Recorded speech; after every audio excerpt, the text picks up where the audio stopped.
Hello, and welcome to another episode of Page Burners. We are working our way through the Malazan books by Stephen Erikson and Ian Esselmont. We're reading them in publication order. We're currently on Memories of Ice, which is the third book of the Malazan Book of the Fallen by Stephen Erikson. The book after this will be Blood Follows, I think. So we'll be veering off of Malazan Book of the Fallen stuff, starting from the next book, I think. And we read our way through about 100 pages every week. I'm using the Kindle edition to do that calculation, but we're finding sometimes that the chapters are too many.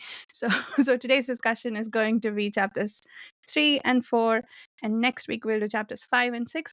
So, if you have been following along with us and are using the schedule that I've posted on the pagechewing forum, please keep tracking that for updates. We might change our minds about how much to read each week as we go. Yeah, that's about it. With me, of course, we have the usual group of friends.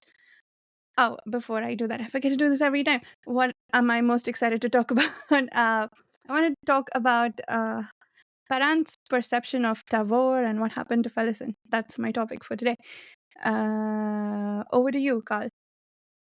Yeah, I'm Carl. I am most excited to talk about. It's got to be Ganos, right? And everything that he is struggling with internally and externally, but mostly internally.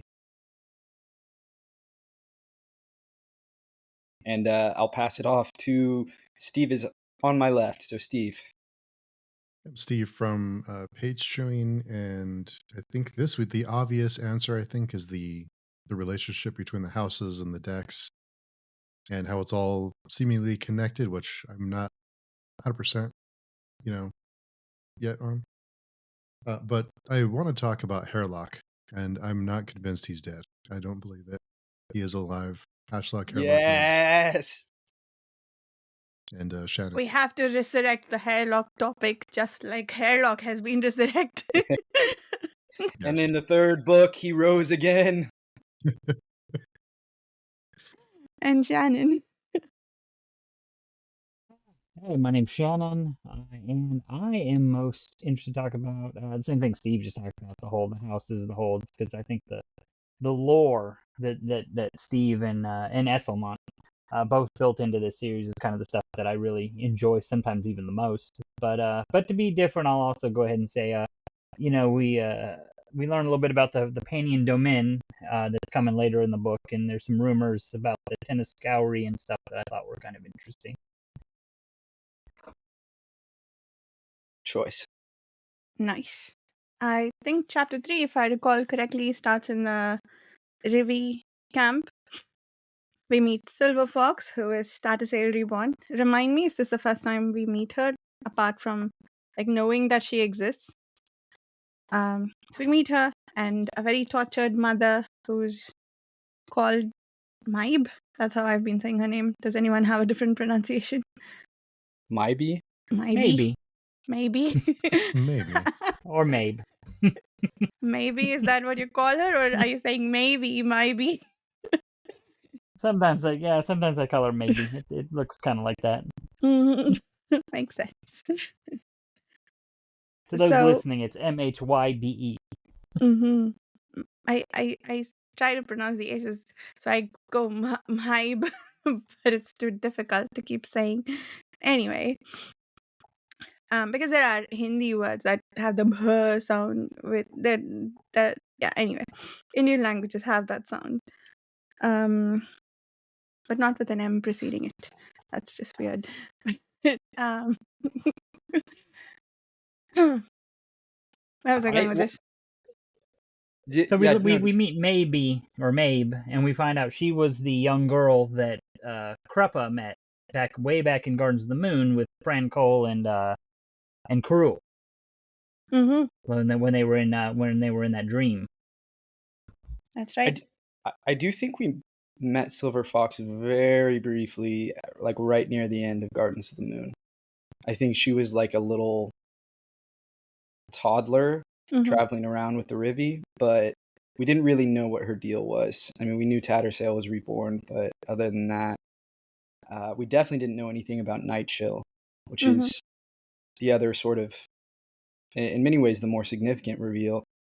Who is, if I forget if we talked about this last week or not, but is Sister of Cold Nights Mhm. from the prologue, the Elder Goddess, who cursed Calor and was cursed in turn to be betrayed and ripped apart. And now these two personalities are warring inside Silver Fox as she rapidly ages, but is at present a little girl, or her body is a little girl's body. I something that I think Erikson does really well with his whole dynamic is that you're never quite sure what her deal is, or at least at this point, like you don't know what is motivating her, what her personality really is. Like she's very mysterious. She's an enigmatic little girl, and I think that's something that's potentially really hard to pull off. But Erikson nails it. One of our I forget who, one of our friends in the forum was commenting about how he didn't like Silver Fox yet, although he really liked Tattersail and Gardens, and like I think that's intentional. Like she's kind of a little creepy, or if not creepy, at least like you're not supposed to know how to feel about her. I feel like you're not supposed to know what she's going to do next. Hmm. She's an X factor here, and I think she works really well in that regard. Like I think if you were to sort of name like, well, okay, who's the wild card in the group, and I feel like it would be very easy to name Calor as he's the asshole. But I actually really feel like it's Silver Fox because no one really knows what she's going to do next. And she has this weird connection with the Talani Mass. Like she has not just Tattersail and Night Chill inside her, but also a Talani Mass spirit. So what's going with that? And we saw at the opening of the book that this is the year of the second gathering. So what does that mean? I think that's something that's really easy to skip over, but it is certainly something to keep in mind. And the prologue was a gathering, right? So it was presumably the first gathering. Right. Exactly. Hmm. um yeah, I think I agree with everything you said. And Silver Fox, I think the first time I read, there was a certain amount of disappointment in the Silver Fox character for me because she wasn't like Tadase. We didn't pick up where we left off with her. But there are three things going on with her, so she's different enough that it all makes sense. Like she has to be, right? Kind of like with the with Sorry, for instance, or the Candle Witch who possessed her. Like they're all different, even though they were theoretically reincarnated from the dead. Paran came back pretty much as he was, but that is this personality is dealing with three different um, people inside of her, three different kinds of people. Like we didn't mention the fact that she's a soul taken and an Imas bone caster, right? So she's night chill too, and and she's got, I don't know if that makes her a third person or if that's the Silver Fox part of her. Plus she's also got Tattersail and night chill, kind of like in the who the Wiccans, when the mages are reborn, they said that they sort of piggyback on top of an existing soul when they are reborn. They aren't the only souls inhabiting the new body. So this feels a little bit like that. Like there's three things going on with her, which means that she needs to be necessarily different. And there's of course the creepiness factor for like children growing up too fast. That's always there. Uh, Not just that, yeah, she's draining her birth that too. mother's life force to do Mhm, it. mhm. And I mean, talk about like, I mean, even say this in the book is like just uh, dramatizing the hard parts of motherhood, right? Where you're like literally having the life force sucked out of you by this child. I mean, it's crazy. and just so tragic to read about this woman who's like was in her like She's 20s. young. Yeah, she's Yeah, in her like early 20s. 20s, If that.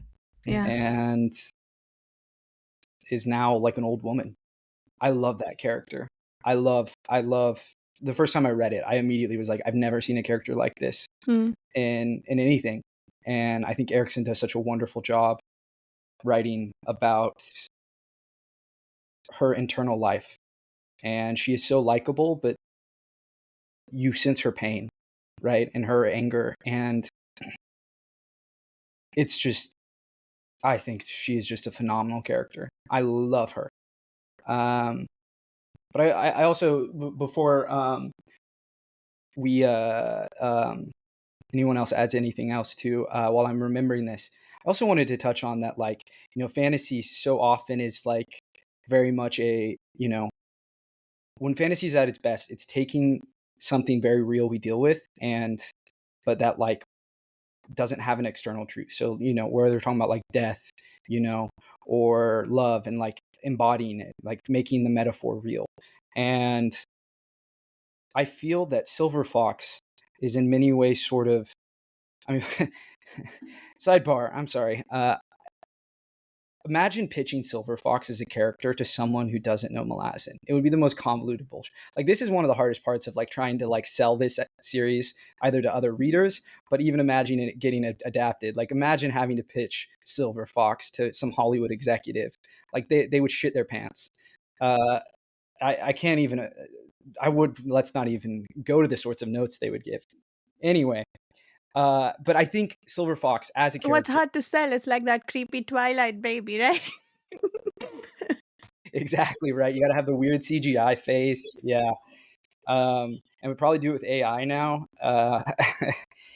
No, anyway, Silver Fox is, I think, turning the metaphor into the reality of how we all carry different people inside ourselves, right? We have all these Mm. different aspects of our personalities, many of which are contradictory or are warring against one another, and it's one of the, I think, eternally fascinating and frustrating parts of the human psyche is that we are all so complex and have such, we have these internal wars, right? That most people don't see day to day. And, you'll hear sometimes about people being like, that's so unlike them. Like, that's just not in their character. If someone does something, often it's something horrible. And, you just don't know, right? What aspect of their personality that is. And that's kind of Silver Fox. And the tension is now like, which personality is going to win out? Is it going to be Nightchill, who's this creepy elder goddess who knows what she wants? Or is it going to be Tattersail, who's like pragmatic and kind and everyone likes her? Or is it going to be the freaking Talani Mass person? And no one's even talking about the Talani Mass person. So, yeah.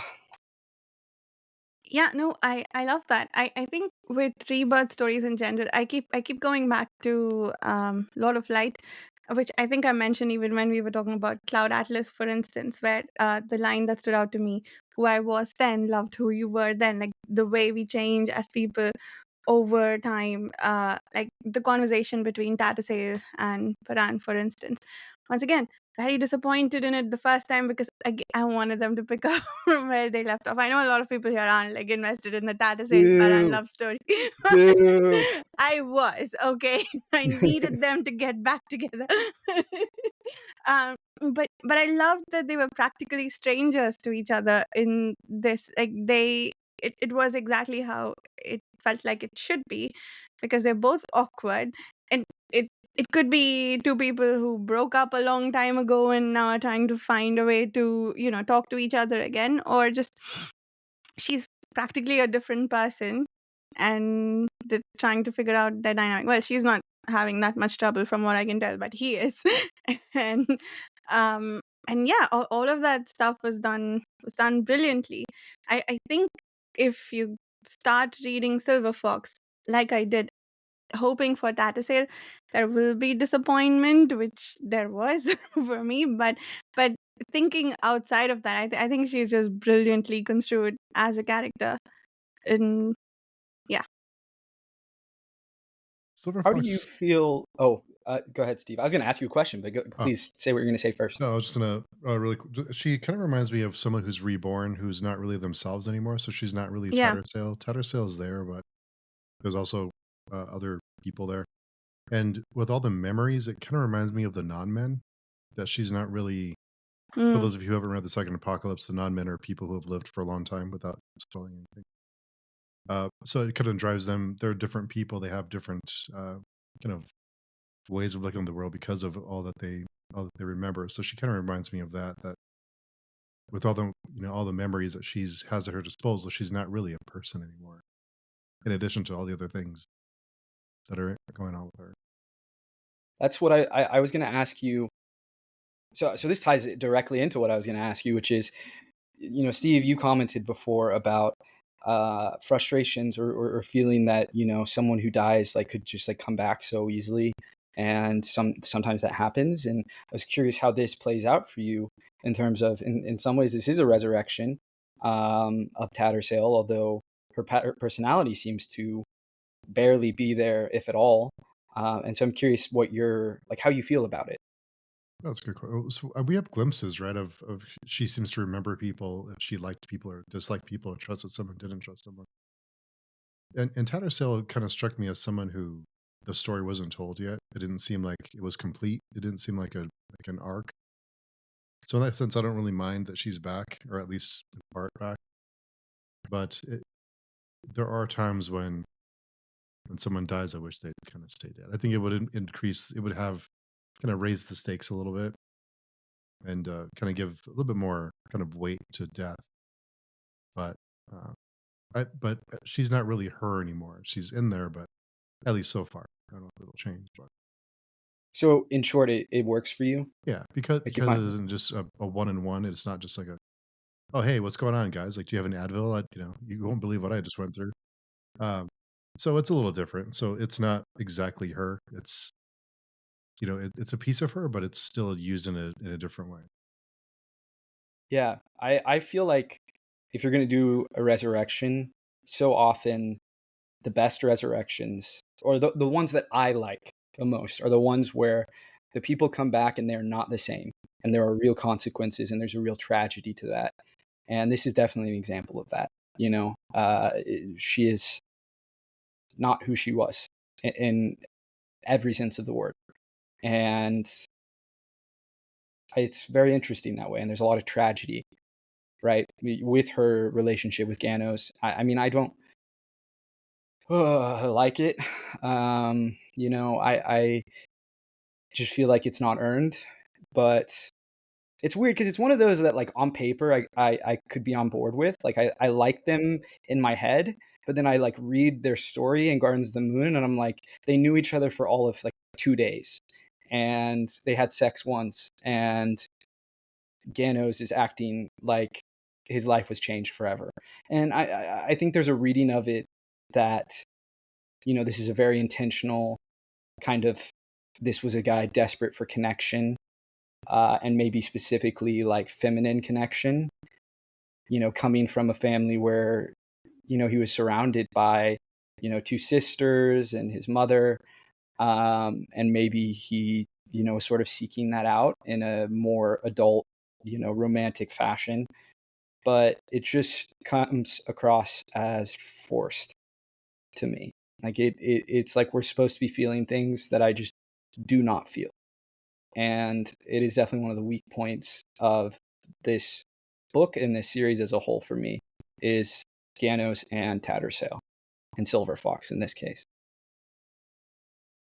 I think in cases like this, I think a strong friendship or a strong bond, even if it's like a because of what they've been through together, have this like the trauma bonding kind of thing. I think that would be more believable or more kind of I get on board a little bit quicker than a romance. I don't think we always necessarily need a romance. It can be a platonic kind of mutual admiration for each other without it being a romance. But you know, Right. I don't even like, I don't mind that they slept together. Like having this like casual sex that, they both needed after this like really intense experience. Like that feels very human to me, and like I'm great for sex positivity, but like it's then the emotional hangups that Ganos has after the fact that are just hard for me to like. I get he feels like he got her killed, so I can understand that part of it, but it's then the romantic entanglement that is I like think I'm I with you, kind of Steve. get it a little bit more when someone had pointed out that he's like 20. And I'm like, okay, so he's a young guy, But the problem for me is then that, well, she's 200. And so it's like, I can't believe she would be that connected, which to be fair, we're not really seeing because she's arguably not really Tattersale anymore. So I don't know. Like, I can kind of buy a young guy getting swept up by it all. But also, like you, Carl, I just don't have the attachment to it. I'm like, eh. But he's not really hung up, though. So here's the thing, like, he has notions of regret, but I don't see him like pining or wishing she was back. She died and they had shared something, and of course he's unhappy about that. And now that he's back, he can't figure out how to talk to her, but he's rejecting the idea of going back to where they were before because she's a child.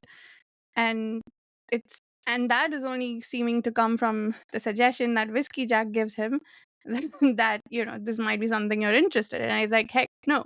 So I'm not really seeing the hang up or the pining or anything that would make this weird. Like it is just as casual, or like it lasted, I think, exactly the right amount of time. It's not like they're thinking that they're long lost lovers, that they need to get back together. They can't even figure out how to talk to each other right this moment. And Silver Fox is not even bringing that up. She's just talking to him like a friend. And Paran is just figuring out how to deal with the fact that she's growing up. And yeah, I think I'm not seeing a hang up here. I mean, not with Silver Fox, but I feel like Ganos thinks about her a lot, and it's not just him. Everyone, the way they talk to him about, like, Tattersale, by all rights, by our understanding of the length and time and scope of these relationships, her resurrection should be a much bigger deal to Whiskey Jack and Dujik One Arm than it is to Ganos' parent, because she has fought with them for decades. And yet They think, Ganos is the one they're all concerned about.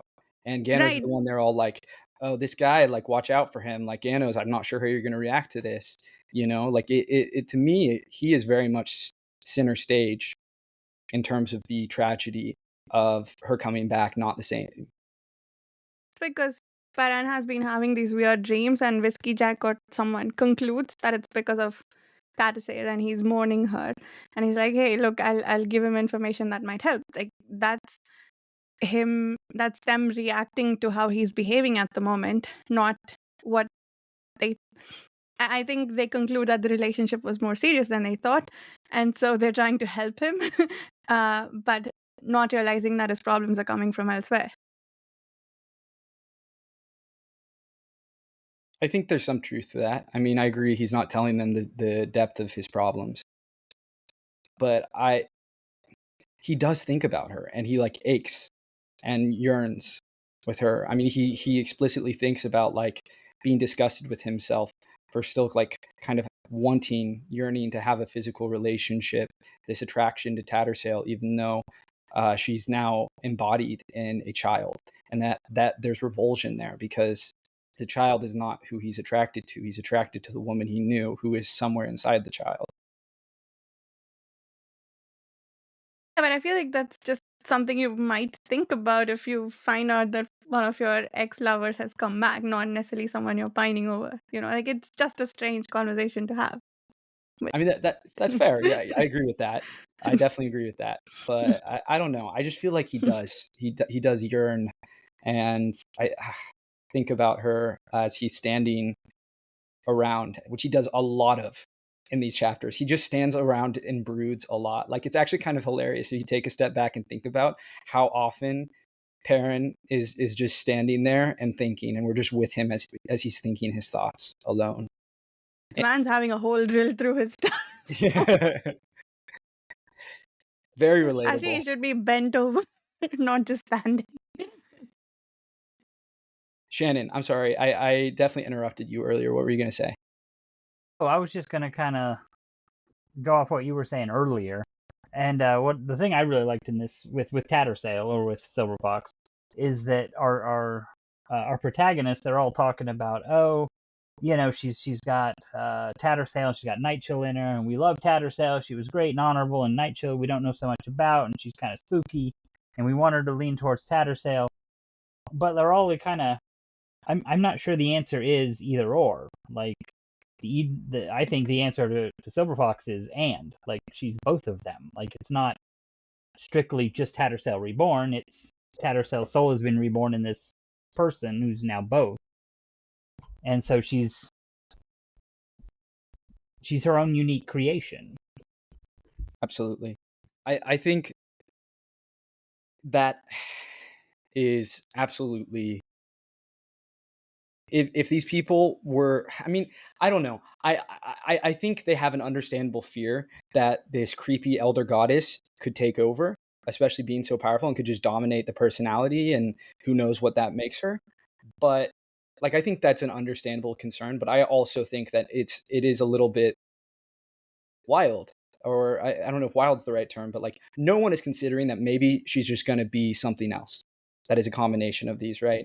And it definitely speaks to, I haven't read this chapter in the Fallen Ascent big essay book about how you can read about the Carl Jung's like process of integration into the Malazan Book, The Fallen, but it definitely, this character relates to kind of the Jungian concept of the shadow, and where everyone has their shadow self, which is this like the unconscious and inside them. The it's not even always the bad things, but just the things they don't want to face. And so it very much feels like to me that the shadow self is just as real as the conscious self, right? And likewise, Tattersail, who I kind of view as kind of the light force, as it's being presented to us, right? This more conscious, on the surface force is then has the night chill, right? I mean, literally night, darkness, right? Shadow, who's kind of the embodied shadow self within Silver Fox. And it's, I think, and what I'm getting at is, through integration, the Jungian idea of integration is, it's literally called integration because you're supposed to integrate your shadow self. You accept the things you don't want to accept about yourself, and you find inner peace and a greater wholeness through that, right? It's like yin and yang, when the two halves come together and accept one another. And likewise, I think that is like would be the, who knows what'll happen, I'm not going to say, right? But I think that would be the healthiest thing, right? Is to have this balanced personality within Silver Fox. And we haven't had a Silver Fox POV yet, so we don't know what kind of battle is going on within her among all these personalities. We've only had external information, I think. And how closely do you think she relates to some of the other characters we've seen who've had their memories sort of given to them from other sources, like Felison and Apsalar? I can't think of any others, but I'm sure I'm missing some. But It's she's very, Mhm. I was just gonna say, it's very interesting that within these first three books, Erikson has repeated a theme here Mm, of young women, girls with multiple warring spirits, personalities inside them. mm, Like, this is the third time.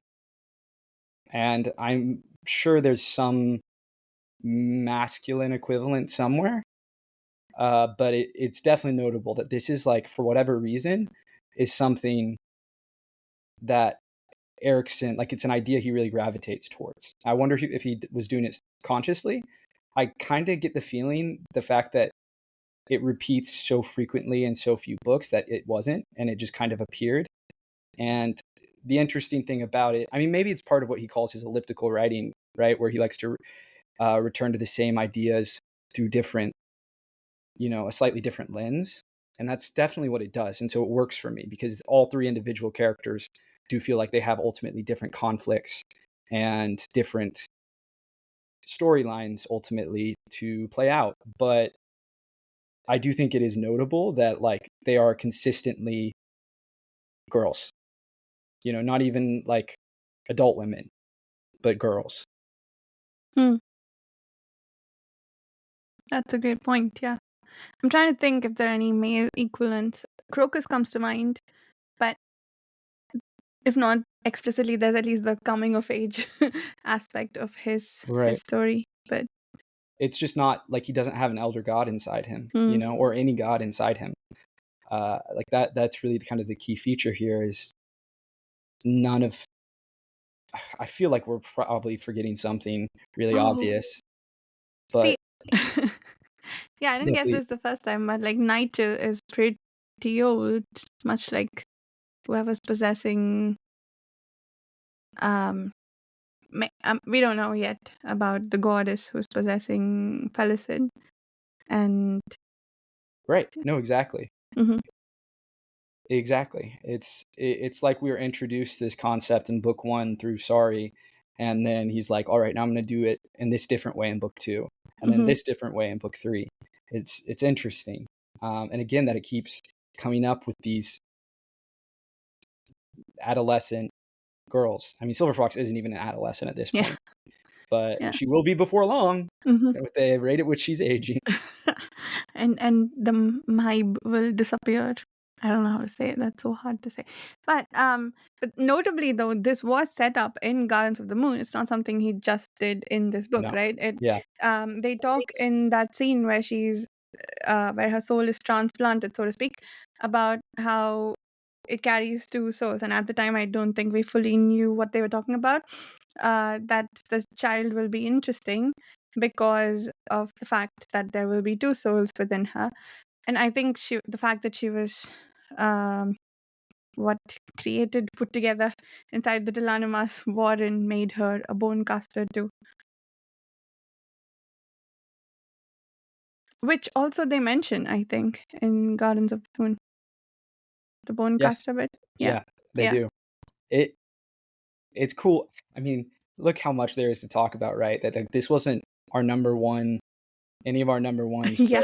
but we've spent half an hour Yes. discussing Silver Fox and a little bit of the Maib, Mm-hmm. who, again, I just want to say is I think one of Erikson's great writing accomplishments. I just love her character. I think it's just fabulous. And we'll see how her story develops. Yeah.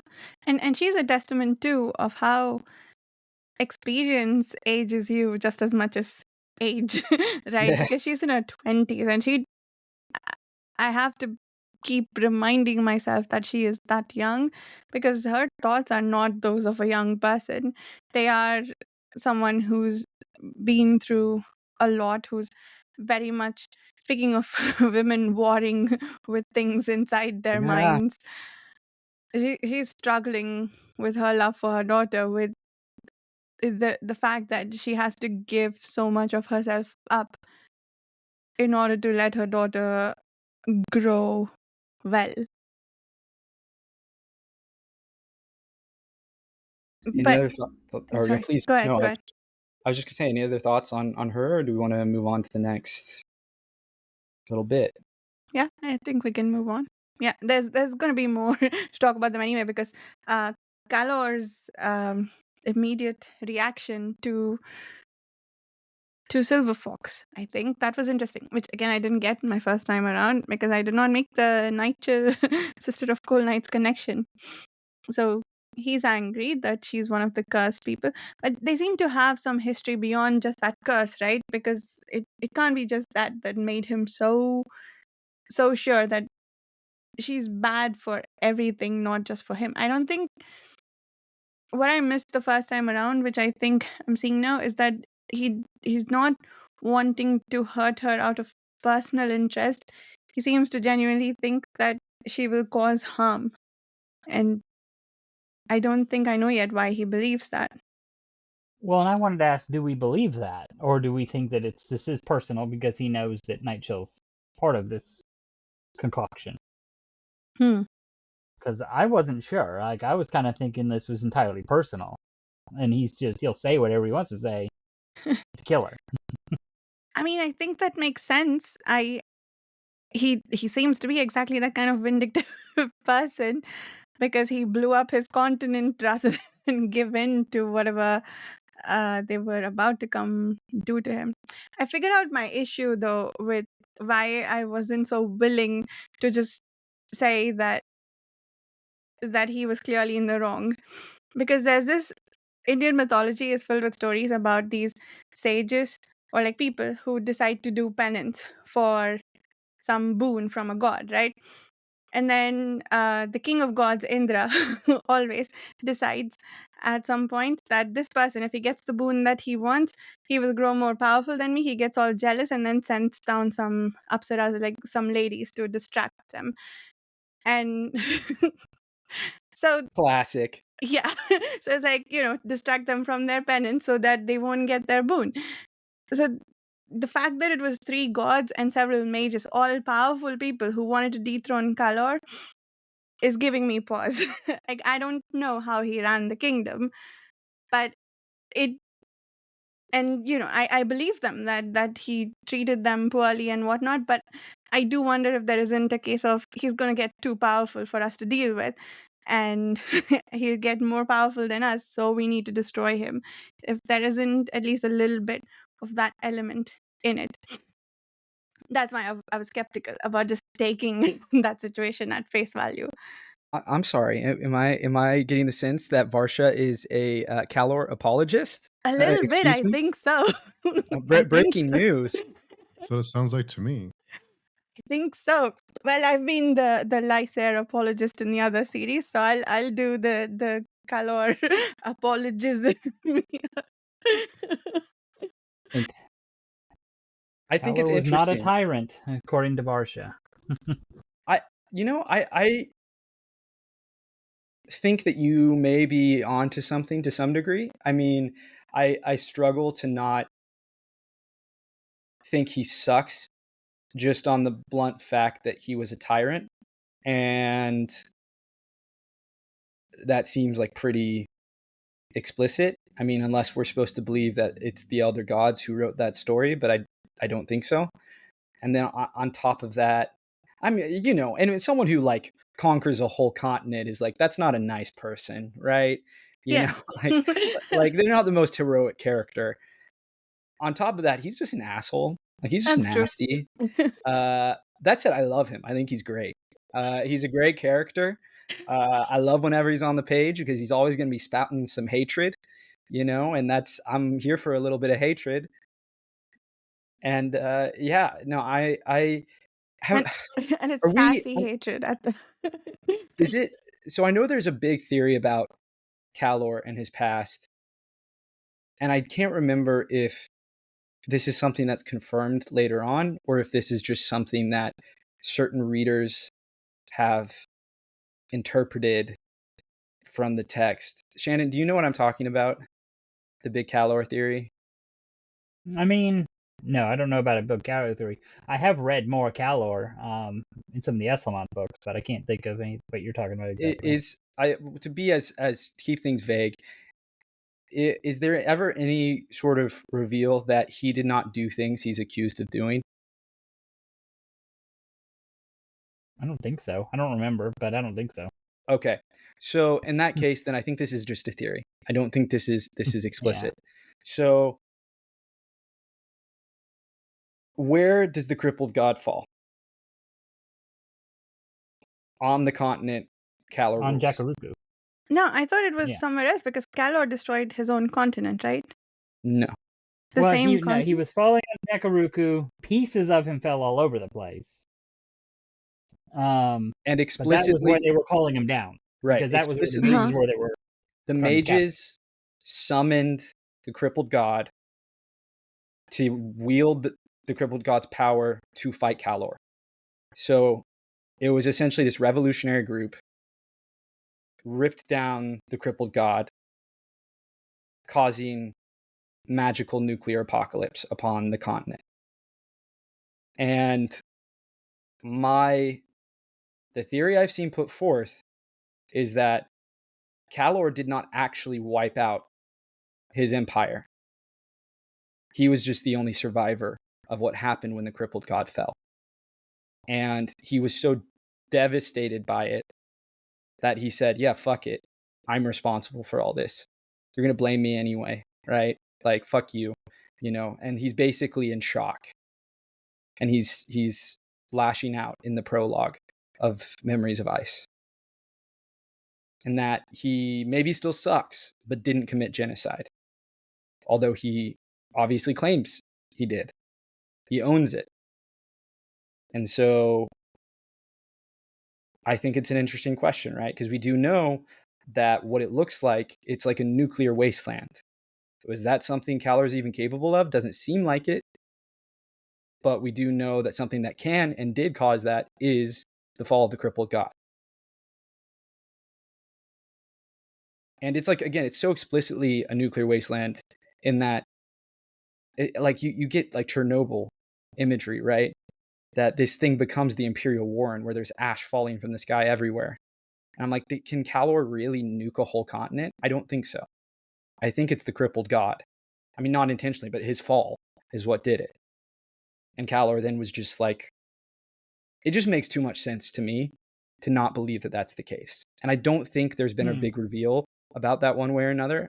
I think this is just a theory, but I think it's a really strong theory and makes a lot of sense, especially given just knowing that, like, he was the top dog, like, he was still a tyrant, and so imagine someone like that watches everything they built fall apart in one day, and they know they're going to be blamed for it. In fact, they are.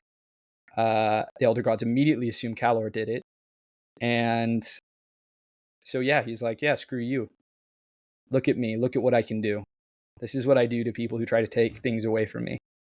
And then that fundamentally, that tragedy ends up defining his entire existence because he's cursed to relive that over and over again.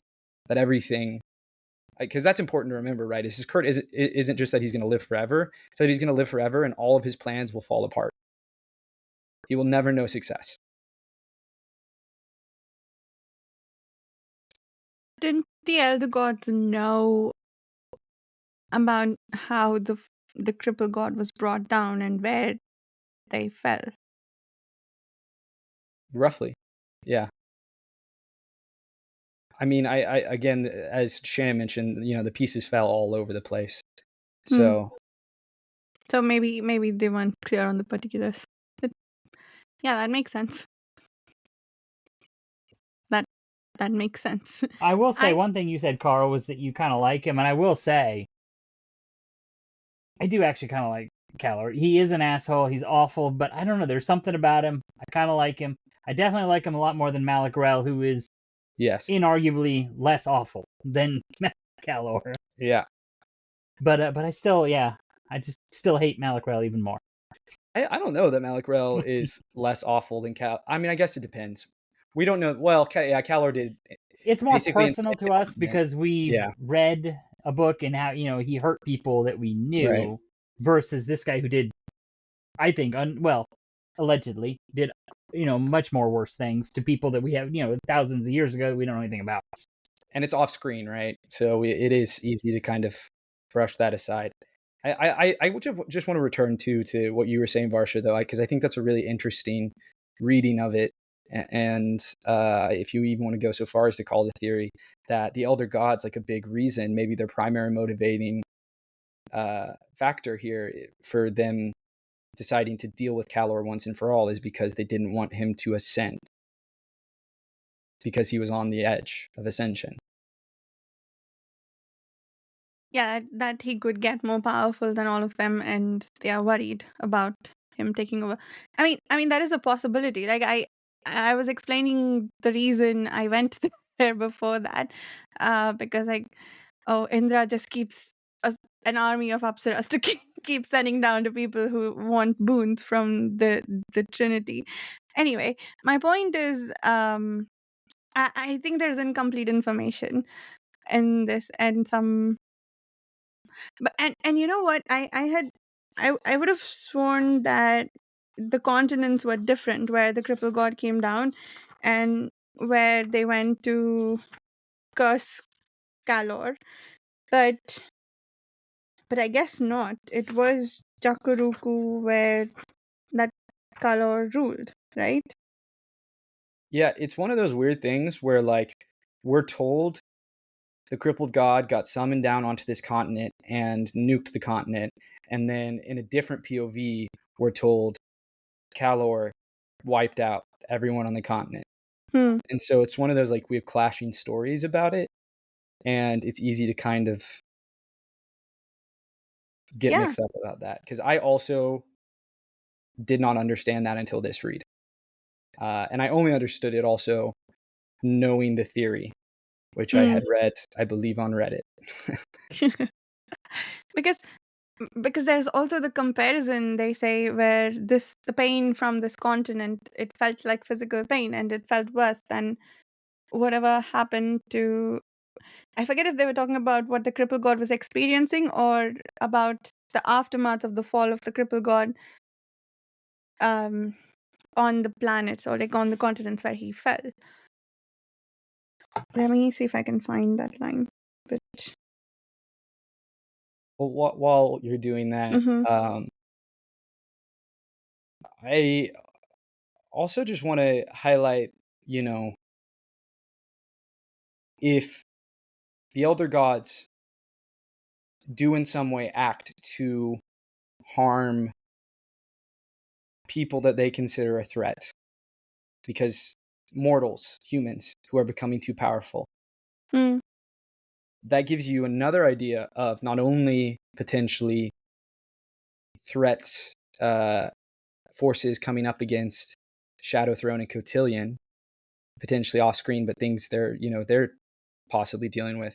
But also now, and we need to talk about this, I don't know if this is a good transition or not, but Genos is the master of the deck. He is unaligned, and yet he's supposed to be the top dog, pun intended.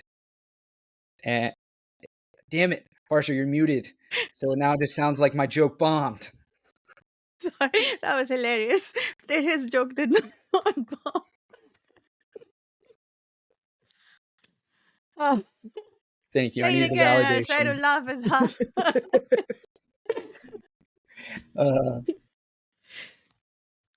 So it does make you wonder, right? Like, okay, is there any of these, divine forces, like, probably not going to be, a lot of them aren't going to be very happy that suddenly there's a master of the deck.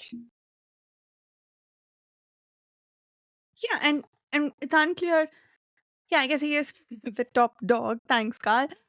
And but it's unclear what his role is, right? And just what power he can wield. He is, if the deck is structure on power, then he is sort of a second level in the hierarchy where he is imposing structure on the deck itself, right? Am I making that up, or does Silver Fox say that? No, I think you're right. And so, yeah, does he have power over individual aspects of the deck, or does he only have control over who goes where? But their power stays, and he doesn't have any control over that. That's a good question. I think it. Well, I think the way he affects the level of their power is by where they fit into the deck. Yeah, makes sense. I feel pretty confident about that one, for reasons that will become clear. Yes. Right. So what were you going to discuss about this? About just that this is maybe a good transition to Genos. Yeah, properly, let's talk about and that. the master of the deck stuff and all, and the holds and houses, because I mean it's all tied together here. Yeah, we're gonna need time to talk about that, so let's go there. So, Steve, you want to start us off? Yeah, before we get onto the deck stuff, just want to say I was glad to see Crone again. Oh yeah. Yeah. Oh yeah, I forgot that And we was in that learned their chapter. Origin. Yes. Yeah, and we learned where these crows came from. Crone isn't not too Which happy I thought about. I didn't realize we learned that so early in the series. Like I Yeah. thought that was like an end series thing. But they're made up of pieces, or blood of the crippled god. Parts of him, I don't know. Maggots. Yeah. Maggots, Specifically yeah. maggots that feasted on pieces of the crippled god. Insanity. Did you guys figure that out from the prologue? Because I needed to be told explicitly in this chapter. I mean, I knew the second time around from the prologue what was going on, but yeah, that was really cool imagery and lots of clues there for anyone who was looking. Super cool. And Crone is awesome. More Crone is always welcomed. Yes, always. Throne is funny and I enjoy. So, Steve, do you want to start us off with the houses and the holds and the deck of the dragons and your thoughts and questions? Yeah. So okay. So there something I'm curious about. If the table was okay, because they take the table back. So is it known that the table is connected? Because it seems like the table is connected to the deck. There's a they find the image on the underside of the table, and I got kind of lost because they talk about the deck being inside the table somehow, or somehow. Somehow the table is a deck. I don't know Okay. how that Yeah. works, but they talked about it as it was a deck. And who was it? Was it created by Quickben? I Yes. wasn't. I don't. Okay, it was created by Quickben, and then the Mott irregulars that we learned about in the last chapter, they had stolen it, and it became Kaladin Brood's map table or something, and so now they steal it back. And yeah, but Quickben had created it. Somehow this thing is a deck, even though it's a table. And then the new card on the bottom, that's new. Quickben's like, I didn't make that. So that's something new popping up on it. So the table creates cards too, I guess. Well, as they're created. yeah. Okay. I mean, it's not Somehow it's that that connected to the deck. yeah, it's not the table itself is creating the cards. It's that new cards are appearing on the table because the table's a deck. Mm-hmm.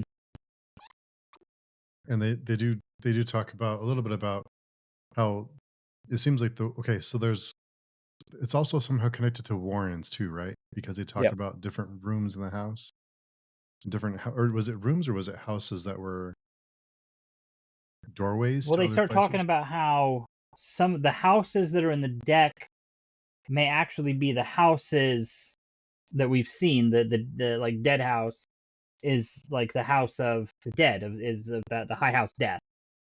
And then was it Tremolor? Is that life? I think they Yes. said that's whatever language that is for life, and so that's Trellish. the Trellish house or the Azath house for that particular deck. So we're kind of learning that our panthalons are absolutely are connected to these Azath houses, which in turn are connected to the deck of dragons. Like they're the different houses. The way Somehow it's all connected. yeah, it's I mean, listen, there are definitely blank spots and like mystery and Mm-hmm. blah blah blah, but I think the best way to try to wrap your head around it is that these powers naturally exist. Darkness, light, shadow, life, death. The Azath houses, and with them the deck of the dragons, are ways of ordering these Mm-hmm. powers, essentially making them more manageable, more understandable. It's like, in a way, the Azath houses, despite how mysterious they are, and the deck of the dragons are a way of like making a hard magic system out of a fundamentally soft magic, free-flowing thing, to use our kind of metafictional parlance here. Because They like impose we've order. talked about, Yeah. like when you ascend, you get this godly power, but then you can just do whatever the heck you want, unless there's some kind of structure forced upon you, and now you can't. Now you're kind of limited to whatever is structured. So yeah, like it's forcing structure on this chaos. Exactly. Which then they get into with the unaligned, is that even allows a little bit of chaos.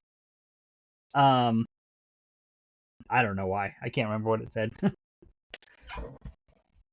Because fuck it. Yeah. Because you can impose power, impose structure, but yeah, so I guess entropy. I don't know. What about the part where maybe let's finish talking about this. I want to talk about the warden of darkness inside Dragnipur. That was crazy. Well, and I I did have one big question though, because they did talking about the houses and everything. They mentioned how thinnest means ice, Yeah. Yes, and so they make you think that okay, so maybe this is the house of like the the jagged. ice, of what is it? The Warren of the Jaghut, but it that's an Elder Warren, and it's not really gods, and there is no house of ice or anything. So I was confused by that. That was one thing I was like, what is that talking about? And it's new. Like this house was literally just created 2-3 months ago, their time. So where it gets really confusing, right, is the Azath houses are not actually the Warrens themselves, but they have Mm-mm. gates to the Warrens, right? So the Fenest house is the house of ice. It's tied to that elemental ice, but it isn't like Omtos Falak. Although presumably you could access Omtos Falak, the Elder Warren of Ice, Yeah. from Well, inside the all the Fenest Warrens. house. So I think you're Right, supposed to have, yes. but yeah, They do explicitly say that, yeah, from every Azath house, you should be able to access every Warren, which we saw actually at the end of the last book, if you remember, that there was that map and you could like pop off wherever you wanted to, hmm by walking through a hole through a warren. yeah. So I don't know. I was confused by that because as far as and yeah, I'm looking at the thing here. I mean, the only high houses are life, death, light, dark, shadow, and then the rest are on a line. So I was kind of like, ice isn't actually a house. So I don't know. Like that's the only one that kind of threw me for a little bit of a loop as That's far true. as this Yeah, order that they're trying to do. that's a fair point. Yeah. But yeah, but obviously it is connected to Omtos Solak somehow because it's ice. Yeah, I think so. My first time reading this, I did not understand the Azath houses at all. I think that's totally normal. I mean, there No, are I didn't either. intentionally there's a lot of ambiguity, but I think in the simplest form, it's just the Azath houses are their own. We don't know, like they're like an alien force that exists to create order over the natural elements Yeah, and the ascendants that use those elements. So it's forcing order upon chaos, essentially, forcing order upon the chaos of this magic. And likewise with the deck of the dragons, which does the same thing, but for fortune yeah, telling effectively. And kind of, well, that's one of its uses. It's also to just create a structure for these yeah. houses. One thing I did really like too was how they took the time to kind of point out how shadow it could because it is connected to this more primal thing. It's not as ordered as some of the newer ones. There's no champion. What is it? Soldier, weaver, mason, that kind of stuff. It's the hounds. The hounds are actually part of that hierarchy of the shadow because it's just so much more primal. I thought that was kind of cool. I'd remembered seeing that in the back of the books before, and it just didn't connect it. Like, oh, that's why they don't have a Mason of House Shadow because it's not set up like that. Did we got the reading here, right? In these pages? No? That's the next chapter. Okay, never mind. I Yeah. won't go there. Yeah. Okay. Got What a was failed attempt at a reading / game. Varsha? Let's talk about what you wanted to talk about, because that does relate to this. Yes.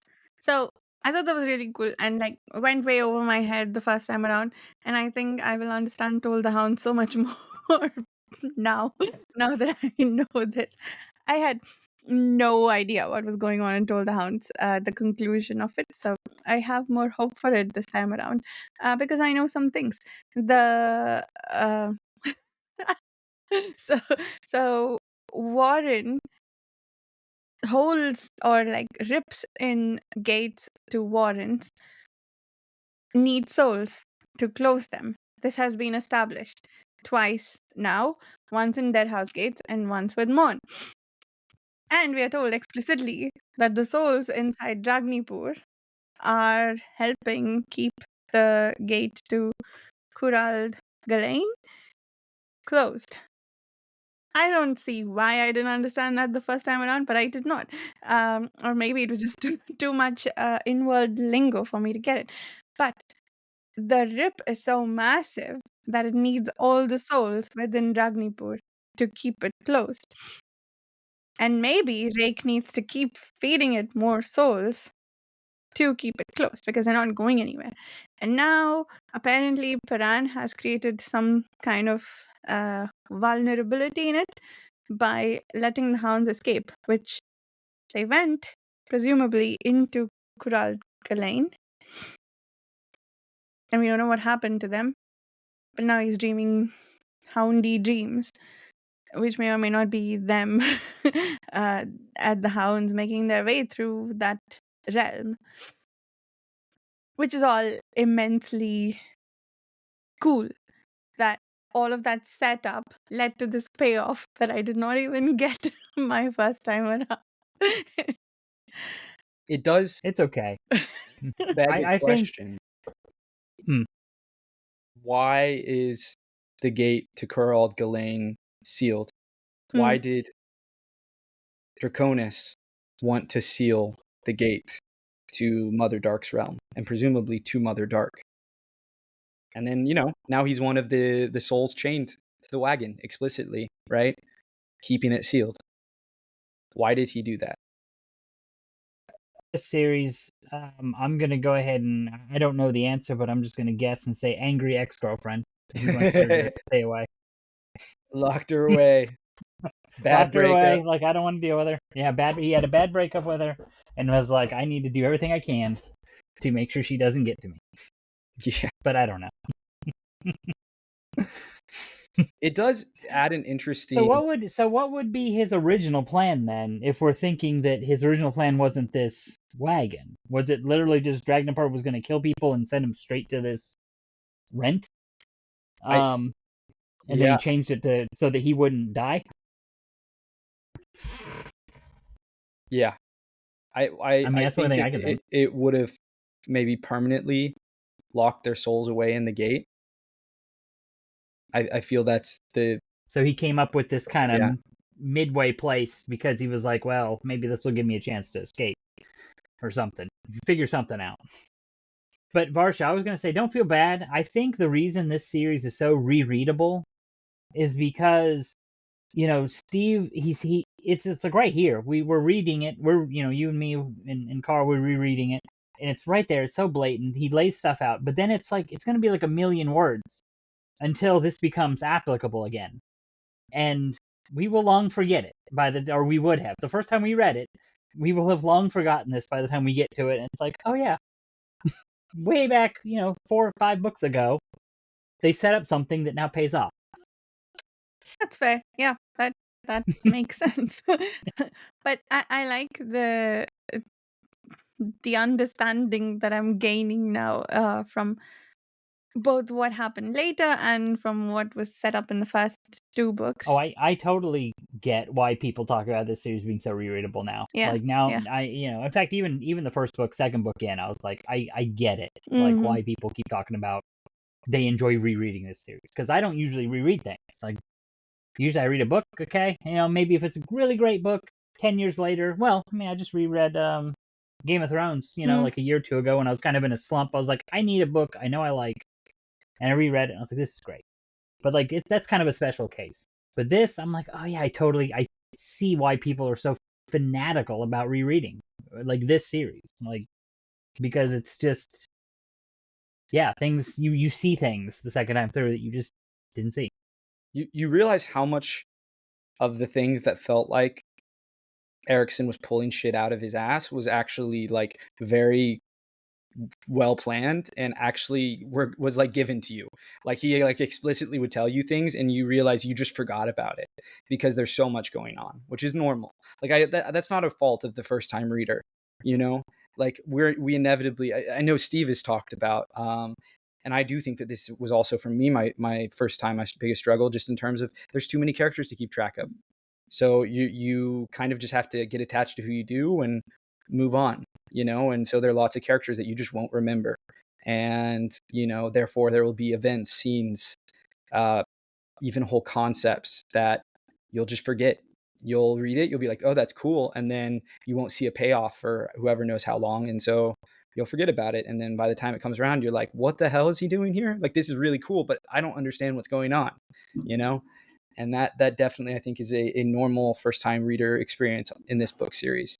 And for some people, that's a breaking point, but I find it worthwhile. The first-time experience I thought was still so enjoyable, and now this is like, now it's just giving me an added appreciation for what he was doing. That it was like, oh, he's not just bullshitting. Like, it's all right there. Yeah, well, it's too bad. Shannon, you mentioned you were rereading Song of Ice and Fire. It's too bad it'll never be finished. The series will never be finished. Rip. Well, Don't. and I yeah. was gonna say I reread all 5 books Yeah, of all that will ever be written. yeah, it's so sad. But that's a yeah, whole other thing. that's sad. But I think all 5 books are great, and I'm glad I reread them. But I want to just Agreed. mention when we do get to Toll of the Hounds, I think I speak for all the first time readers that when we do get to that point, please remind us on the connections, because by the time we get there, I know I'll forget. So feel free to remind me. when we get to that point. We'll hit it. That's Yeah, my favorite of the books. Even we'll on the have first to. time read, even having forgotten some of this Dragnapur lore, I still loved it. There's such a great, very human, emotional story there. It's not for everyone.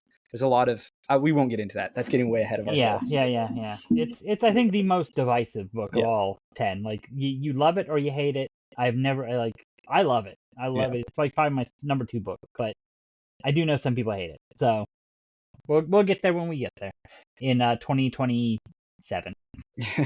Probably It's not too far off. um, sorry, I wanted to go back to the discussion about Draconis and his creation having a sense of finality, because someone else refers to the finality. He mentions it as it having a sense of finality, and it sounded like he was going to rework it so it doesn't. But then someone here, I forget who, in the 4th chapter, I think, talks about how his creation does have finality now, which is A mistake. I think they're mistaken. okay. I know what you're talking about. I think he did do what he said he was going to do, and we know that's the case because Perrin freed the hounds. Mhm. It's not final. It seems like it's final to most people, to laymen. It's like, oh yeah, you get trapped in the soul-eating sword, you're screwed, and you're going to drag that wagon for eternity. And there have been people dragging shit for hundreds of thousands of years, so that feels a lot like an eternity. But we explicitly have seen it in Gardens of the Moon that it isn't inherently forever. That once you're chained to it, you can be freed. Interesting. So do you remember who it was who brought up the finality of it in the 4th chapter? I'm trying to think. Okay, that makes sense. Like that's kind of where I was going to, maybe that this person might be mistaken. But then, yeah, the sense of finality they must be referring to is that they're trapped there forever. But and maybe that's what Baran did, access the the loophole that he left in. Yeah, that makes sense. So, next topic. Are we done with this, or do we have more questions to discuss? I think, unless anyone has any other questions or comments about all the holds and houses, I think the next kind of maybe good transition is to the War Council, which is just a lot of exposition. And I know you hated it. I know I don't hate it. I don't hate it. Oh, okay. I just feel like it's a little like, for a series, I had mixed feelings about it because the series gets hammered for being needlessly obtuse and obscuring details that don't need to be obscured.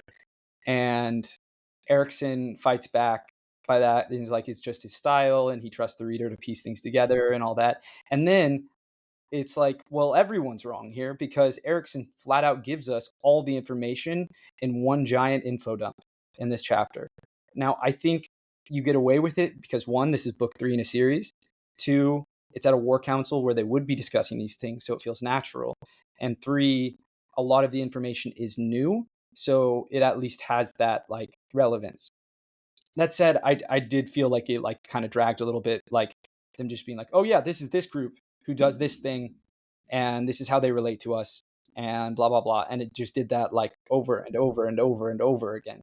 But it's like right there, like there's no subtlety. I mean, there's still mysteries around like, oh, what are the Tinniscowry, the the like Yeah. the everyday grunts of the Panion Well, domain, but it's go ahead, Shannon. so we have a parlay where we have now Callan and Brood and his people now teaming up with Dujek and his people that were previously fighting each other, and they're coming together for this greater threat of the Panion Domain. And yeah, we learn here there's somebody leading it called the Panion Seer. They have some kind of troops called the Tinniscowry, and the rumors are they're involved in cannibalism. This straight up tells us they're going to make for a city called Kapustan, where they're going to try to hook up with some people called the Grey Swords and see about trying to create kind of a beachhead there to stop the Panion. Yeah, like we pretty much get a lot of the plot for the rest of the book like right here, spelled out in this thing. Like this is what we're going to be doing. And it's not going to all go according to plan, and there's still things to be revealed, but like this is a war cancel, and this is their plan to go fight the Panion. I actually feel like I don't have a lot to comment, partially just out of the fact that I'm not a first-time reader, so like I know what to expect, but it's just very straightforward. After this parlay, we meet, and I think this was going into when they steal the table. We meet Spindle. We meet a couple more bridge burners that we hadn't really met before. There's Ansi, Sergeant Ansi. There's Spindle, which I guess he's going to be our new mage, with Quick Ben a little more promoted up the ranks. But yeah, he's running around with apparently a shirt made out of his mom's hair. That's a thing. He refuses to wash. Did have a quick question. What are you saying, Steve? I just did have a quick question for the first time readers or people who are kind of struggling to keep up with all the different kind of factions and things, because I do love when they talk about kind of this tribe that's going around and taking over cities and cannibals, and it kind of builds the kind of tension and anticipation of possibly running into them someday. But how closely should people who are struggling to keep up be paying attention to all these different factions? Is it that important? Should they worry about it, or can they most of the time have a vague understanding and move on? Well, I think you should most definitely be worried about the Tinniscowry. I mean, here we get rumors of cannibalism, and then we're not going to talk about the next two chapters till next week, but we learn a little bit more about them in chapter, I think, 6. So they're something to worry about. The ones you really have to hang on to, you will know because they will make themselves known. I mean, the big thing is that we're told very explicitly, like this is a kind of classic structure here, where we are told, here's the bad guy, now we're going to go fight them. And that is what this book is about. And it's about uncovering what is the Panion Domain, who is the Panion Seer, and how can they possibly defeat this force. And that's the key thing. If you know realize they're fighting these religious fanatics who are conquering cities left and right. They're led by a seer who is super mysterious and powerful. Those are the key details here. And the Tinniscowry and I guess are like the bulk of his force, and they're just like scary cannibals at this point. And I think as a first-time reader, you maybe don't understand how scary this is. But I mean, just realize these two armies that have been going at it with each other all the way like halfway down this continent have now teamed up against them. So we haven't seen them yet, but clearly they're afraid of them. Like this is a threat. I think that's the number one thing to take away from that chapter. But yeah, you don't have to like get them all the first time you see a name. You don't need to try to memorize it or anything. The names will repeat. Like Shannon said, Tinniscowry, you hear about them multiple times. We've heard Panion Domain several times already, I'm sure. And I think we came across Kapustan in their strategizing.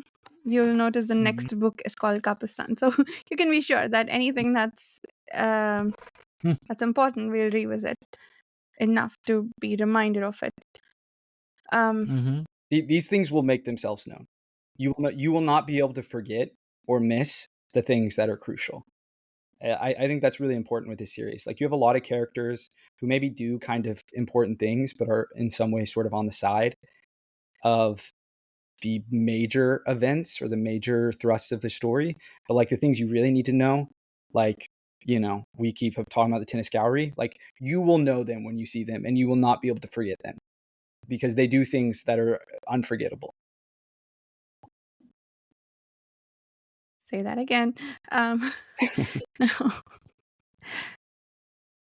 was something related that I wanted to bring up, but I forgot. Panyan Yeah, well, then Doman. there was a brief little point then after this where we go back to we meet a guy named Buke and Corbel and how Yes. his connection to Corbel Broach and Backlund, Mm-hmm. and how he and I really liked Buke. Like I forgot this guy.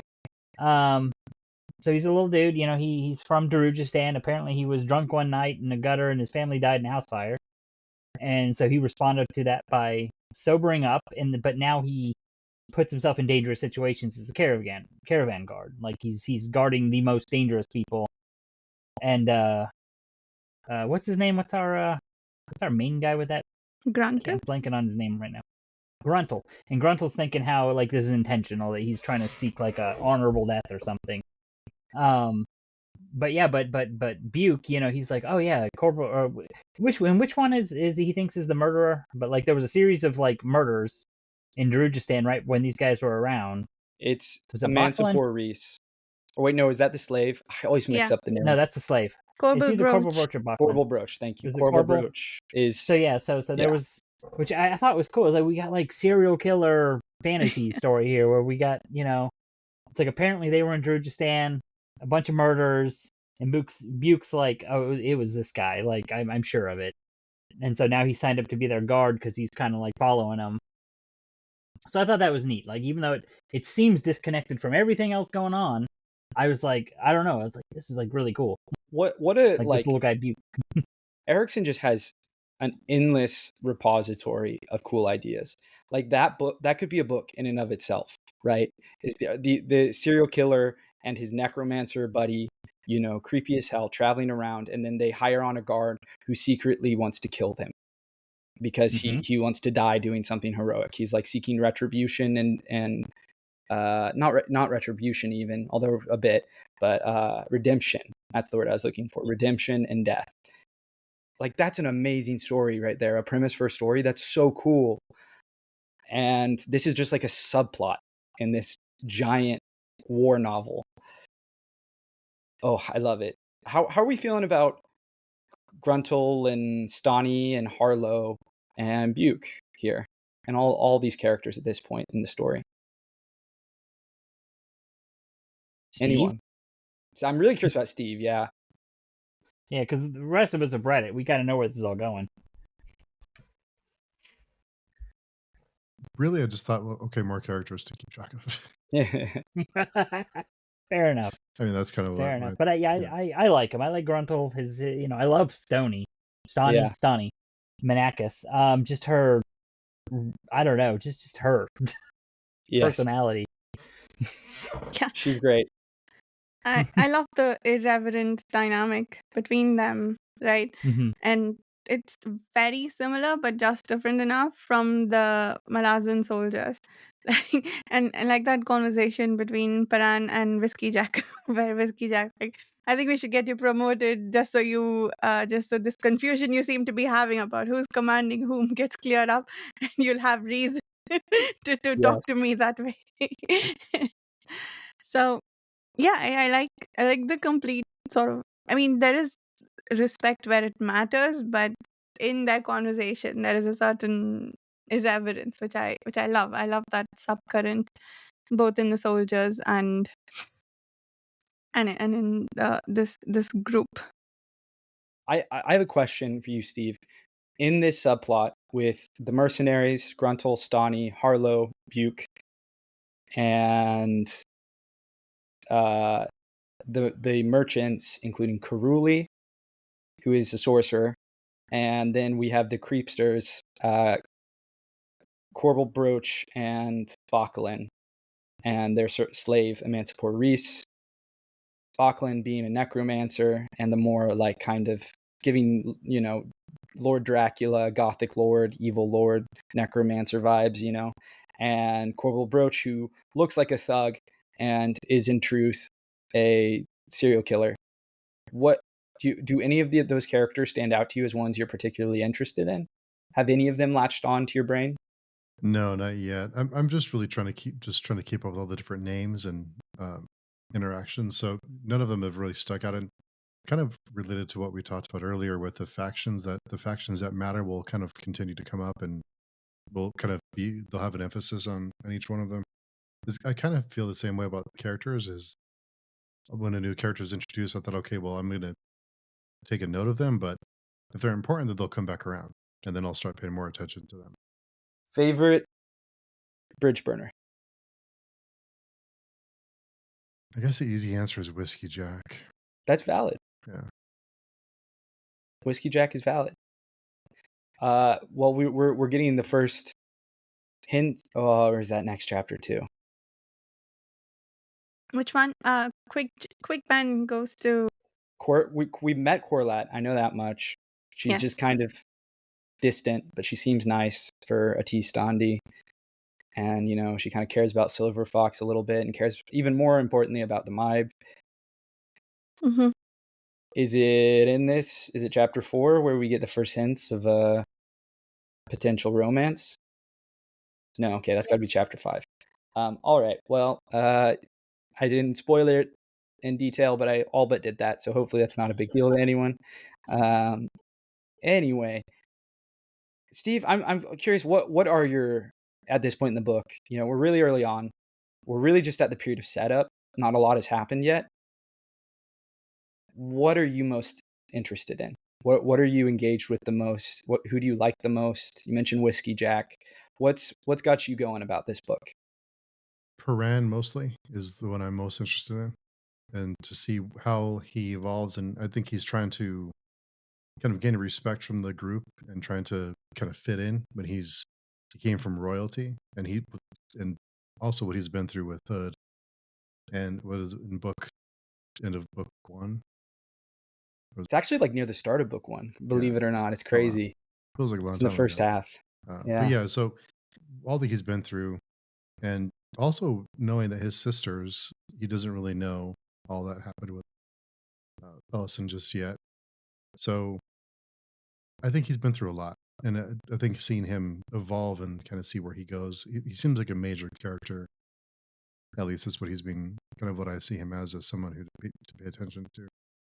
But that's probably what I'm most interested in, or most kind of taken by, and also, of course, the deck of dragons and its relationship with the world and the houses and how it all works. But I think that won't be something we completely understand until much later.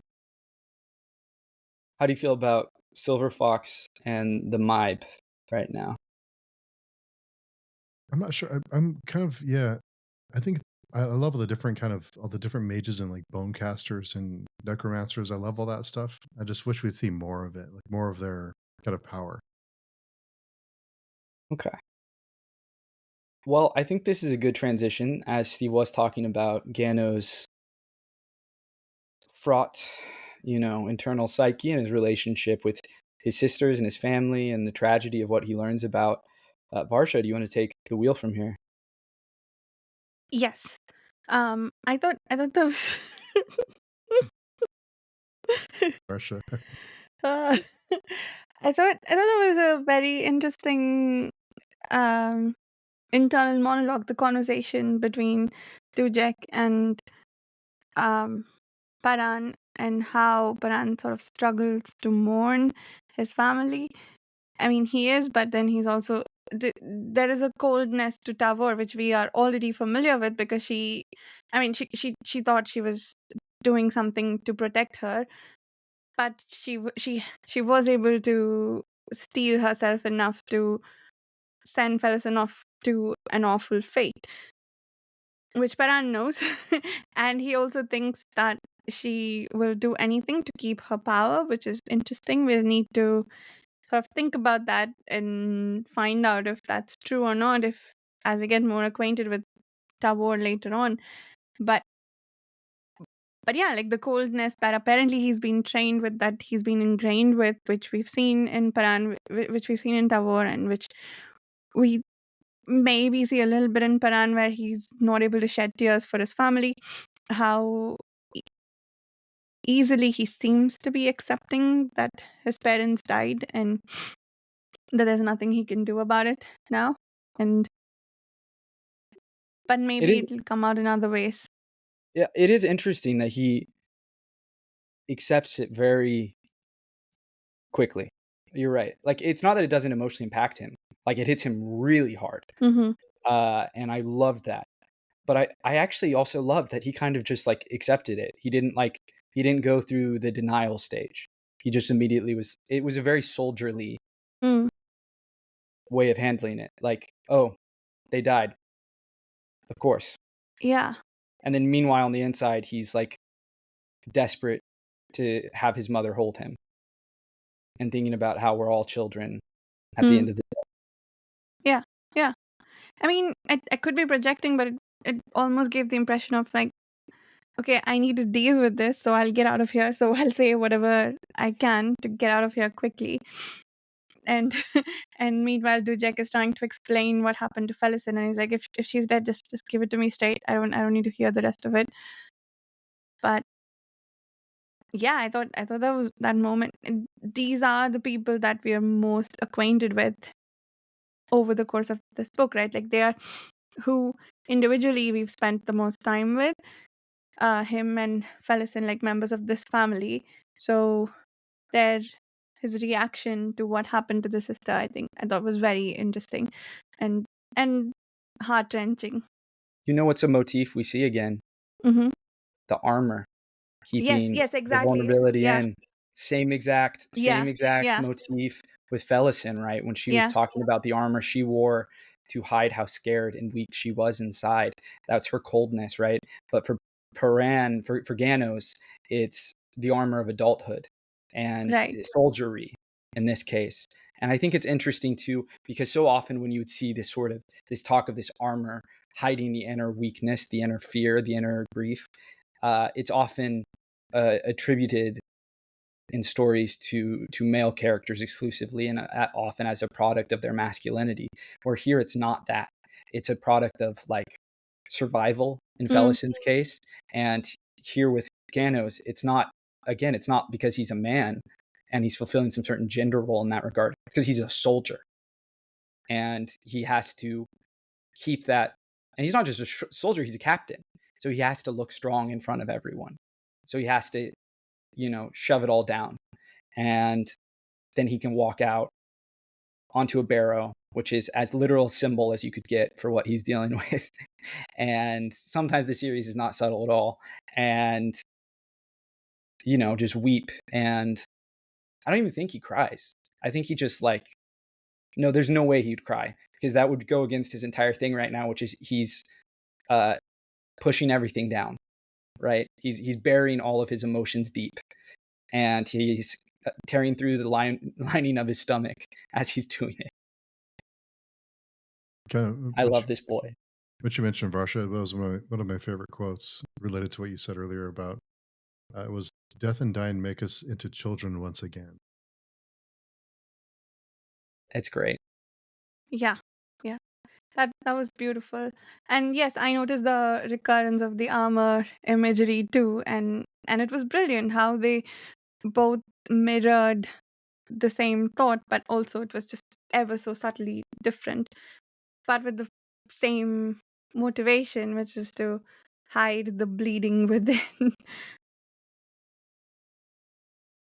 Yeah. It's interesting that fate has woven such potent roles for all three of the Perrin siblings. One is an adjunct, one is the master of the deck, and one is the whirlwind goddess. They're all in many ways kind of in conflict. Tavir. Yeah, Tavirin is right. Yeah, exactly. The Perrins really are the Tavirin of this. What would you? The Pavirin? but yeah, that's the family name, right? But yeah, Ganos. Pavi. Okay. Moving on, moving on from that bad joke that I made. Um, I support it. I'm here for a Wheel of Time joke in our Malazan read through. It was over my head. That's why I was like, what? you have not read or watched any Wheel of Time. No Fair interest. enough. There was something else I thought of. Quick Ben and the interaction with that old lady. I thought I misremembered that he explicitly asks someone, why does Burn sleep?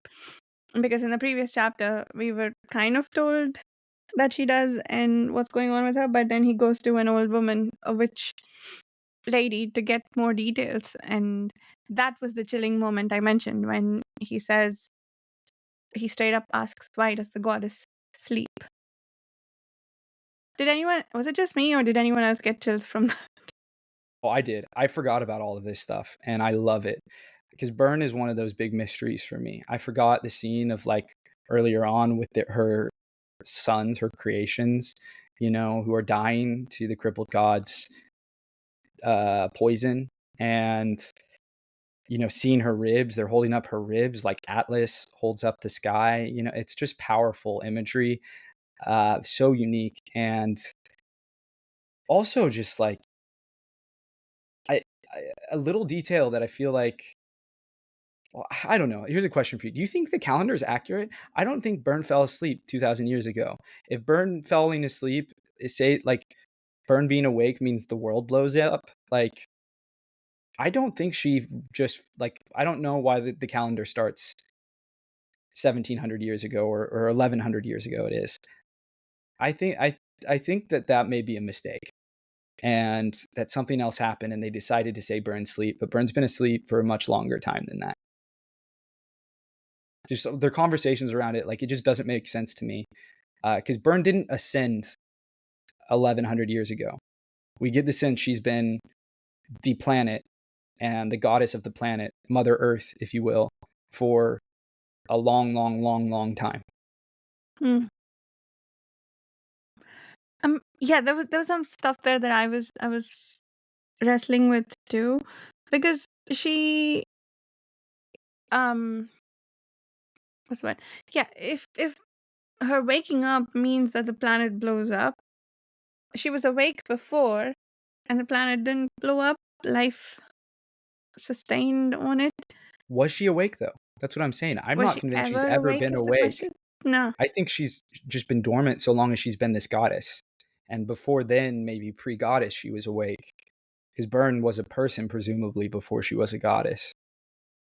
Well, maybe it's the poison of the crippled god that makes him think that would be what would cause her to end the world, because she's, I don't know, driven mad or something or whatever.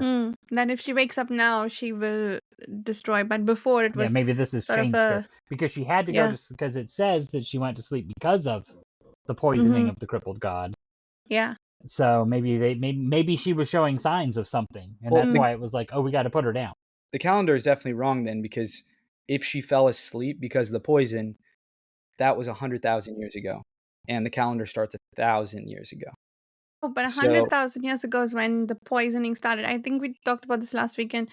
One idea we had was that maybe she started feeling poisoned, but she didn't get to a point where, things are going completely haywire until recently. Yeah, that was what I got out of it, was that the crippled god fell, he was chained, and then at some point they had to chain her, but it was a long time later. But I don't know. I Maybe. agree, things are definitely getting worse, and it's clearly rapidly getting worse because we now have this ticking clock, right? I don't know. I'm not convinced that Byrne has been awake for a long, long time. Unless the goddess is shifting and it's not actually one goddess, it's like maybe it's one spirit but inhabiting different beings, and like we've had multiple Byrnes. I think Byrne has been asleep for a long time. That seems fair. Possible. Like, because I think, and this goes back to that other thing we keep bringing up, which is how how does whoever started the calendar know that she's asleep? I guess there's always the possibility that some mage Right. figured it out, but if it's just by detection, then something changed. So it could be that she went to sleep a long time before they decided to start the calendar. And she Well, we sleeps. do have a series with people that are thousands and hundreds and hundreds of thousands of years old. So, one of them could have been like, oh, she went to sleep, Yeah, Sure. 1,000 years Yeah. ago. that's fair. Yesterday to you and me. Yeah. So What? But I don't know. Yeah. so the answer to the question why does she sleep is that she sleeps to dream, which also I was having difficulty understanding. Me too. Well, there was a lot of esoteric talk in that conversation, which makes you wonder how much of it is meaningful and how much is intentionally obscuratory on the part of the witch Right. to Makes hide the sense. fact that she doesn't know. She's also an old woman who prefers the cold for some reason, which Quickpen thinks on later, but we don't yet know why that's relevant. But it's interesting. I thought that was strange too. She prefers the cold. But also, there seems to be, I don't remember if this quite plays out in this way, but Burns fever, that sounds a bit like, talking about global warming, that she's Yeah. developing a fever. Yeah. And the heat that is meant to cleanse is achieving the opposite effect. But yeah. No, I agree. Wait, do you think the implication with the cold, the woman preferring to be cold, is that she's a Jagat in disguise?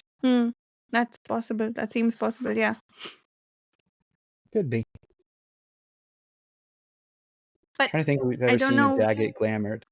That's true. But I also don't know what the significance of that would be if she was, in fact, a Jagged. Maybe she's some kind of god in disguise. Yeah, she would be presumably an ascendant at this point. Maybe not, though. And she has to be in disguise because otherwise all the Talani mass will try to kill her. That's true. That is true. Yeah.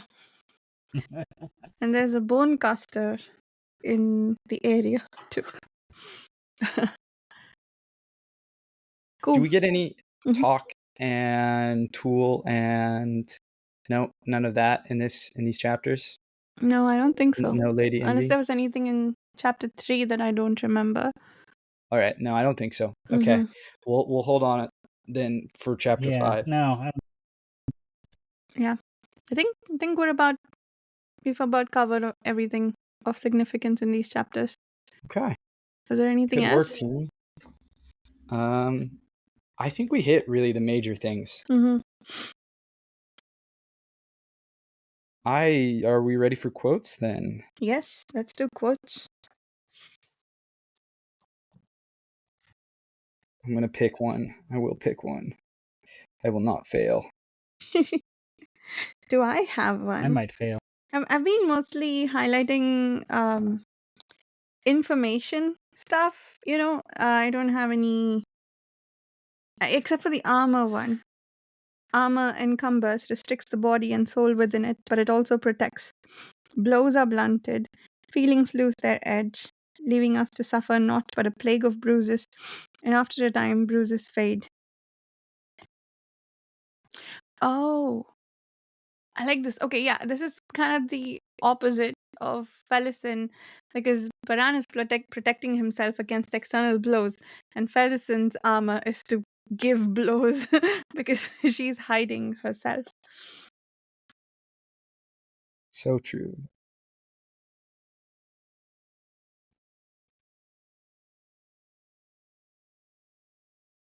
The protective embrace of nobility.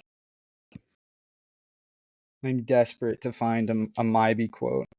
No. For my number one best gal, but I'm struggling. Probably chapter 3. Yeah, that's what I'm looking. Something in there. All my highlights were just kind of information, which Right? we Yeah. didn't mention. So I think it was a revelation that Ganos's mom committed suicide. I don't think Oh, right. Yeah. they told us that in the last book. They just died one after another. We didn't know that the dad died and then the mom killed herself. That's a great point. That's actually a really important detail to note there. Mm-hmm. And mothers are definitely important in this book. So that's an interesting one to Mm-hmm. notice. Right.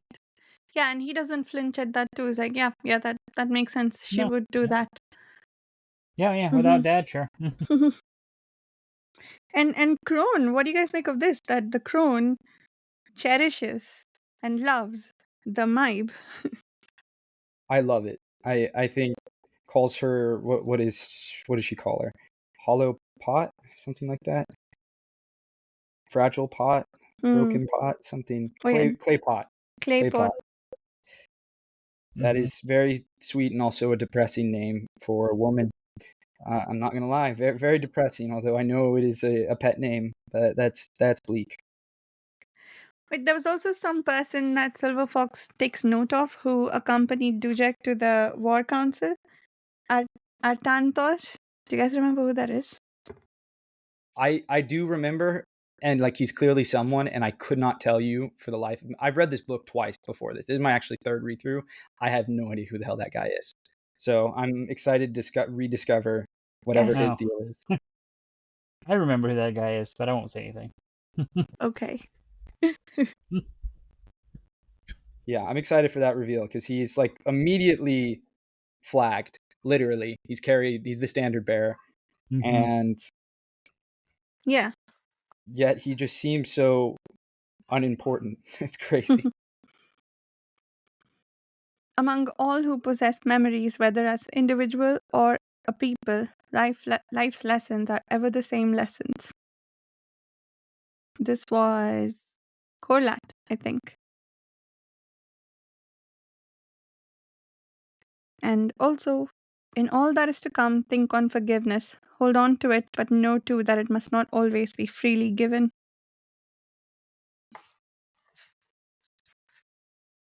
So good.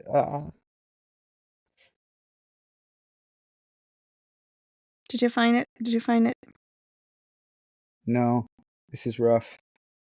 It's rough. I can find oh fuck. Crone, you must have good quotes. Yeah. I can pause the recording until you find it. Hold on. Let me do that. And we're All right. back. My long-awaited quote. But there's no escape, is there? Memories and revelations settle in like poisons, never to be expunged. This coming after Perrin talking about the armor of adulthood, how it's meant to defend you.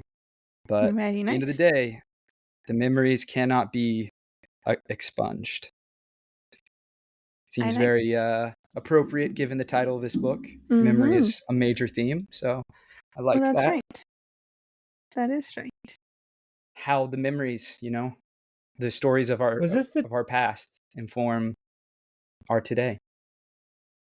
I hope these aren't the chapters where Memories of Ice has been dropped already. I can't remember where it was, though. It was in the prologue, I think. It's in the prologue, yeah. Oh, okay. All right, then we're way past it. Cool. Yeah. Anything else? Any other topics, quotes? I think we're good to go. Okay, ready then. for chapter 5 and 6 next week.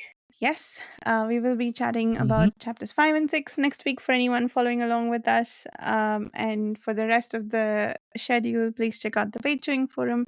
Thank you so much for listening, and we'll see you soon. Bye.